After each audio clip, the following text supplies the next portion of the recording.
coba. Udah saya udah nggak ingat apa-apa. Udah keguling-guling, ya Allah, bikin saya mati ini saya.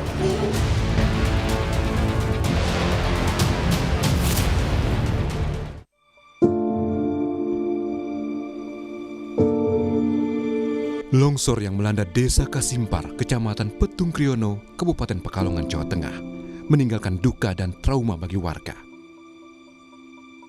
Salah satu korban selamat, Susanti, mengaku sempat curiga saat mendengar suara aliran air yang deras saat berada di parkiran kafe.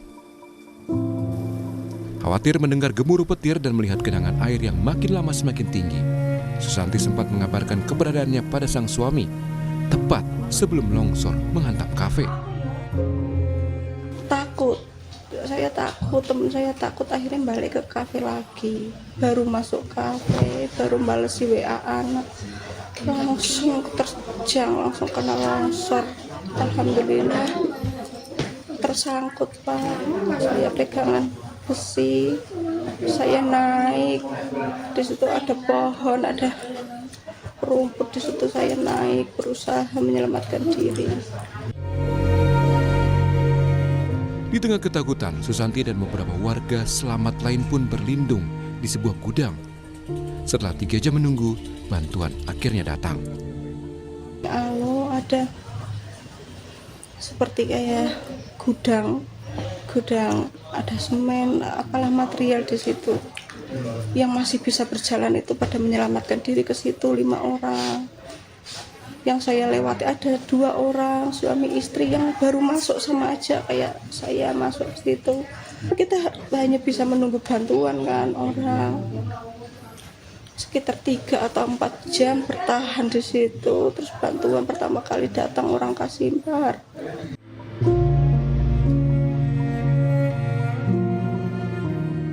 Meski masih mengalami memar dan harus istirahat total, Susanti bersyukur karena masih diberi keselamatan.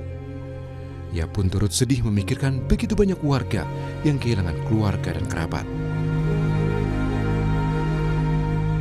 Hingga Rabu, ada 21 korban tewas, salah satunya bayi berusia 5 bulan. Jenazahnya ditemukan sukarelawan dengan melibatkan 2 anjing pelacak karena longsoran tanah menimbun hingga kedalaman 5 meter. Saat kejadian, sang bayi bersama kedua orang tuanya berada di dalam rumah. Kedua orang tua bayi itu ditemukan meninggal dunia. Karena kendala cuaca dan memasuki malam hari, proses pencarian korban longsor di Pekalongan dihentikan sementara dan kembali dilanjutkan hari ini. Tim Liputan Kompas TV.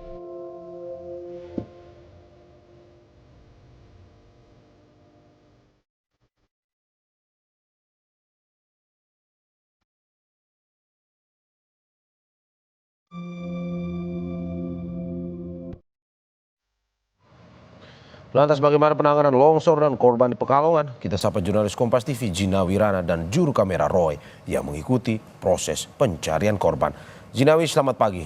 Hingga saat ini berapa korban yang masih dalam pencarian dan upaya apa yang dilakukan oleh tim SAR?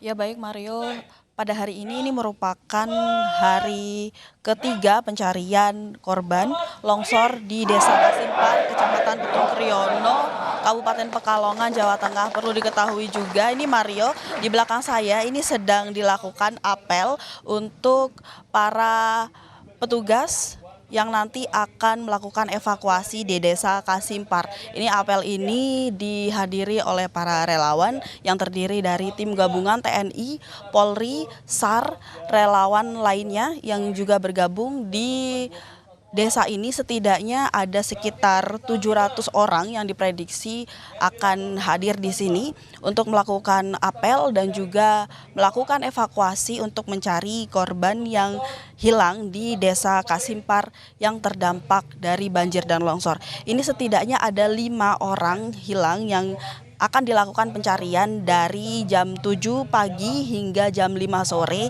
hari ini rencananya. Dan juga ini juga ada penambahan alat berat seperti eskavator untuk dilakukan di wilayah longsor, di mana di sana memang jalannya ini rusak dan juga jalannya tertimbun, sehingga ini ditambahkan alat berat untuk memperlancar dari lalu lalang kendaraan dan laju dari para relawan agar bisa melakukan evakuasi dengan maksimal seperti itu. Lalu juga kami melihat diterjunkan setidaknya ada 4 anjing pelacak yang akan mengikuti proses evakuasi. Nah, perlu diketahui juga ada beberapa titik-titik penting yang akan disisir nanti, di mana di sana diprediksi masih ada korban hilang. Yang pertama adalah titik di Cafe Alo, di mana di situ diprediksi masih ada korban yang hilang akibat bencana longsor. Kemudian di titik rumah kepala sekretariat desa dan juga di aliran Sungai Welo, di mana di situ juga diprediksi masih ada korban yang hilang. Perlu kita ketahui juga saudara bahwa cuaca hari ini mendung dan juga ini gerimis, namun kami berharap agar proses evakuasi nanti cuaca menjadi cerah dan sehingga proses evakuasi berjalan dengan maksimal. Seperti itu, Mario.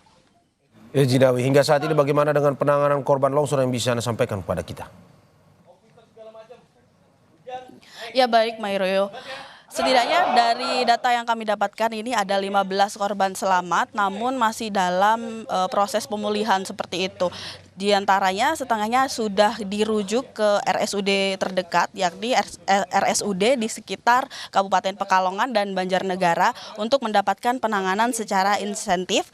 Maksud kami mendapatkan penanganan secara intensif. Kemudian ada juga korban yang kembali ke rumah untuk melakukan perawatan rawat jalan seperti itu. Dan di samping saya ini adalah Puskesmas Petung Kriono, saudara, dan di situ masih ada 1 korban luka yang saat ini masih dirawat, namun kondisinya saat ini sudah membaik. Untuk korban yang sedang rawat jalan, ini kami mendapatkan informasi kemarin bahwa salah satu korban harus dirujuk ke rumah sakit karena mendapatkan cedera di beberapa bagian tubuh. Perlu diketahui bahwa bencana longsor ini juga menimbulkan beberapa cedera yang serius bagi korban-korban yang selamat seperti itu. Di antaranya seperti patah tulang, memar, dan luka dalam. Seperti itu, Mario. Ya, terima kasih Jinawi Rana dan juru kamera Roy atas laporannya. Selamat bertugas kembali.